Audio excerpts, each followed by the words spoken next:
There was once a king, a rich king. He did not like anyone else to be richer than him. The abbot of the Canterbury was rich. He was enjoying a luxurious life. The king did not like the abbot. He was in great anger. He sent his soldiers to bring the abbot. The soldiers brought him before the king. The king asked, "Who's greater, the king or an abbot?" "Then how bold of you to have a much better life than the king. You're plotting to be the king. It's a crime, therefore you must die." The abbot was greatly frightened. He said very humbly, "Your Majesty, I have never used others' money for my use. Is it a crime for me to use my own money for my own needs?" "Yes," replied the king. Then he added, "It's a crime to live grander than the king." The abbot trembled in fear. The king then continued, "I shall give you a chance to give you pardon. You must answer the 3 questions correctly for my satisfaction." Then he gave him the 3 questions.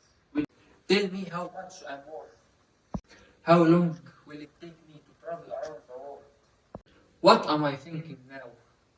The abbot listened to the 3 questions carefully. His fear and confusion increased rapidly. He could not speak. Finally, he begged for time to answer. 3 weeks were given. The abbot left the palace in a dejected mood. On the way, he went to Oxford University and Cambridge University.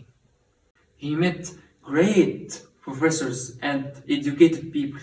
He asked them for answers for those 3 questions, but they couldn't find suitable answers. He was returning home. On the way, he met his shepherd.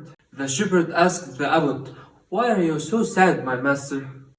My dear shepherd, the king has said for me 3 questions to answer, or else die for plotting against the king. The questions are difficult. I have only 3 more days. My lord, let me go into your place. I shall meet the king. I shall answer his 3 questions for his satisfaction. The people say that you and I look alike. Therefore, permit me to wear your dress. The king will not be able to find out." The abbot agreed. Immediately the shepherd put on the abbot's dress.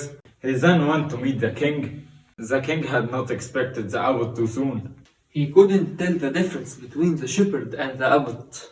He said, "I am happy, abbot. You have kept your promises. Now, are you ready with the answers?" The shepherd in the abbot's dress said, "Your Majesty, I shall answer to the best of my ability." The king asked, "What am I worth? I am the king of England." The shepherd replied, "Your Majesty, according to the Bible, Jesus was sold for 30 pences, and you must be a penceless. You must be at least 29 pences."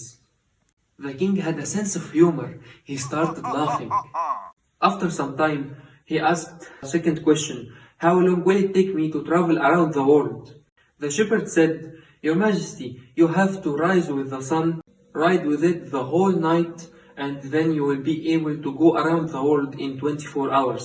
The king again had a merry laugh. He looked seriously at the shepherd and he said, "Tell me quickly, what am I thinking now?" "Your Majesty, you must be thinking that I am the abbot, but I am not. I am only his poor shepherd. I have come to ask for pardon for him and myself." Then he removed the abbot's dress. Now he just looks like a shepherd. He kneeled down before the king, asking for his pardon. The king was not angry at all. He started laughing. And he laughed for a long time. Finally he said, "I am pleased with your intelligence. I shall make you abbot."